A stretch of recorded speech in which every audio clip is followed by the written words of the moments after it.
Good morning, sir. I am here to deposit $10,000 in the bank. Just came into some money, and I wanted to know what the interest rate was. What can I receive in interest? Welcome, Carl. Welcome to Carlton Savings and Loan. Glad to have you as a customer.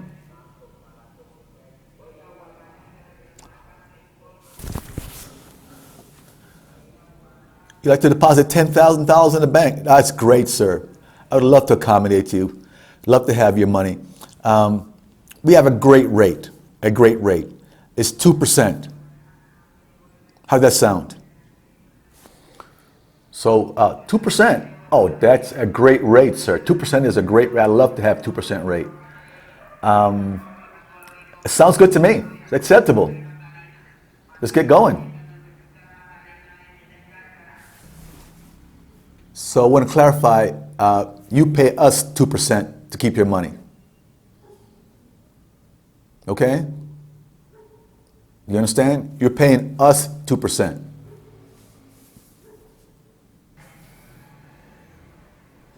Did I hear you right? I have to pay you 2%? What are you talking about, Willis? So welcome to Carlton's Travel Adventures. Another beautiful day here in Medellin. Okay, hope you all are having a great time. So I want to do a small video on negative interest rate. Okay, most of you have never heard of negative interest rate. It sounds crazy. How can you have a negative interest rate? Okay, right now rates are almost 0%. How can you go negative? Has it ever been done before? Actually, it has been done before. It's been done many times from other countries over in Europe. I think the first country that started it was Switzerland back in the 1970s. Let me get the date exactly. I think it might have been 72 to 78. Switzerland did it. And I think some countries over the years in Europe, like Denmark, Sweden, and Japan, with Switzerland, have tried it. Then most recently was Japan in 2016. Okay, so it has been done before. It's not a crazy idea. It's done to generate the economy. Get the economy going rather. And when Switzerland did it, it was to help to stabilize their economy and prevent its currency from going so high. Okay? All right, so that's what they did it. Now, how does it work? It's kind of crazy. Would it ever happen in the US? I seriously doubt it. But if you listen carefully to President Trump recently, he's kind of mentioned it. Not a lot, but kind of, I don't mind having a negative interest rate, but most people kind of ignore that, don't know what it meant. Okay? So, basically, if you're trying to save money in the bank, you have to pay the bank to keep your money in the bank. Sounds nuts. Who would do that? Crazy.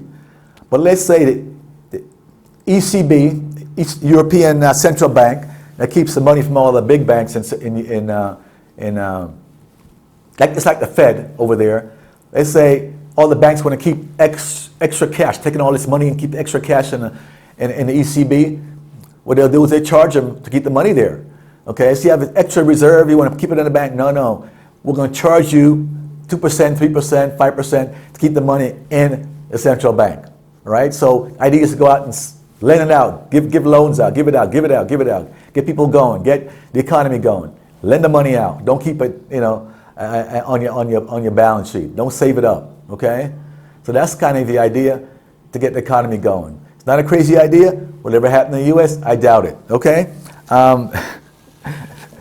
it's crazy. One of the big disadvantages, especially the banks, is you don't make any money. The banks won't make any money if they do that. Obviously, you can make money when you're paying. And one of the big advantages, obviously, for consumers and business people. All right, get loans easier. Go out and start new businesses. Put capital in your business and get the economy going. All right, so it's not a crazy idea. I just don't see it happening in the U.S. But this is just a small tip of, the topic. I encourage you to go out there, pull up on Google, pull up on YouTube, learn a lot more about it. The idea is just to give you some general knowledge of these topics. You can do some more research. Knowledge is the key. You can't have too much knowledge, okay? And the reason you have financial stuff on a travel channel, you need money to travel, okay? And look at the people who are traveling all around the world. you're doing it because they have money, not because they're sitting at home poor. Okay, so you need to know all about finance when you travel. I'll do more of these finance tidbits over the next few months. I got away from them after a while, okay? So if I teach 2 or 3 people something new on the finance area, I'm happy, okay? All right, so thanks for watching. Don't forget to hit the thumbs up button. Appreciate you all. And if you're not getting notified about my live stream or my videos, it's because you haven't hit the bell next to subscribe. Hit it and check all, the top category all. Get my live stream on Thursday at 7, okay? Thank you all. Stay safe in this quarantine. It's almost over.